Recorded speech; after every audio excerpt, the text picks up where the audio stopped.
দিনাজপুরের বীরগঞ্জ উপজেলার গোলাপগঞ্জ গরুর হাটে ঈদুল আজহার পরও গরু কেনাবেচা চলছে। হাটে এখনও প্রতিদিন অনেক গরু উঠছে এবং ক্রেতাদের উপস্থিতি চোখে পড়ার মতো।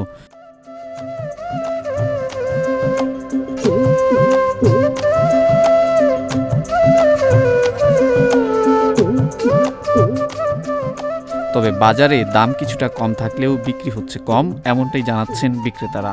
কালী মেলা থাকে 60টা ব্যবসায়ী, প্রায় 20-25 বছর থাকে। তিনটা, একটা দিয়েছি 50, একটা যে 52, একটা যে 53, এখন একটু কম আছে।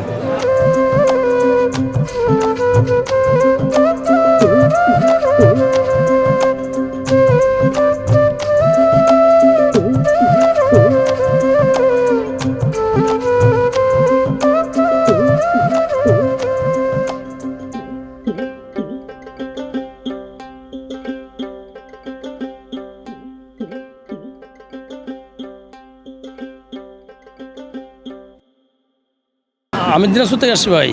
আমি গরু আনিনি, গরু কিনতে আসছিলাম। আমার গরু কেনার গরু ছিল না, আমি একটা আমার চয়েস হয়েছে, আমি একটা গরু কিনছি ভাই।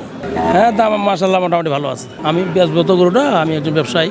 আমার বাড়িতেও আছে এখনও 9টা গরু, একটা আছে 10টা গরু নিয়ে কালকে আমি আমবাড়ি হাটে নিয়ে যাব। আমি সকাল 9টায় আসছিলাম। আমার এই পেশার সাথে জড়িত, এই ব্যবসার সাথে জড়িত হলো 2002 সাল থেকে ভাই। আমার পুঁজি 25,000 থেকে শুরু করে, এখন 25,000 থেকে শুরু করে এখন 25 লাখ পর্যন্ত। চয়েসফুল ছাড়া গরু কিনা। আমার বাসার যেগুলো গরু আছে, আমাকে কেউ যদি ফোন দেয়, তা আমার গরু হয়তো দেখলে বুঝতে পারবে যে আসলে ছেলেটা কোন গরু কিনে আর কোন গরু বেচা কিনা করে, বুঝতে পারছেন। আমাকে যে কেউ ফোন দেয়, তা আমার গরু আমি দেখাইতে পারবো যে আমি কোন গরু কিনি। এটা গরু আমার, এইটা গরু সর্বনিম্ন ছোটো গরু, দামও কম এটা গরু।